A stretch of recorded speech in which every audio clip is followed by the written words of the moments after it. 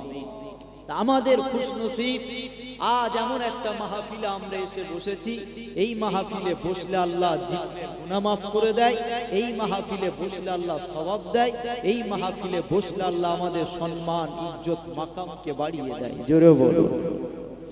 কিন্তু আজ এই রকম মাহফিলে আমাদেরকে কলেমা দরুদ পড়ার জন্য ডাকতে হয়, এসো এই মাহফিলে বসো, কিন্তু শোনো, এই কলেমা তো সেই কলেমা যে কলেমা পড়ার জন্য সাহাবা হুজুরা মার, এই কলেমা তো সেই কলেমা যে কলেমা পড়ার জন্য সাহাবাদেরকে শুলে পর্যন্ত চড়তে হয়েছে, এই কলেমা সেই কলেমা যে কলেমাকে প্রতিষ্ঠা করার জন্য বদরের জমিনে একজন মায়ের বাপ, সন্তান, এমনকি নিজের বড় ভাই সবাইকে কুরবান করে দিল, অথচ তাও তারা পিছপা হয়ে যায়।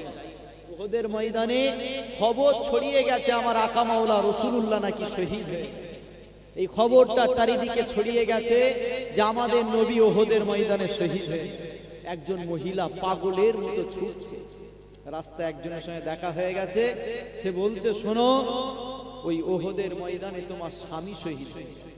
মহিলা বলে আমার স্বামীর কথা আমাকে শোনাওনি, আমার আকা মাওলা রাসূলুল্লাহ কেমন আছে বলো, জোরে বলো। আরেকটু আগিয়ে গেছে, আবার একজনের সঙ্গে দেখা হয়ে গেছে, ওই মহিলা বলছে শোনো উহুদের ময়দানে তোমার বাপ শহীদ হয়ে গেছে। ওই মহিলা বলছে আমার বাপের কথা আমার শুনে লাভ নাই, বলো বলো আমার রাসূলুল্লাহ কেমন আছে, জোরে বলো।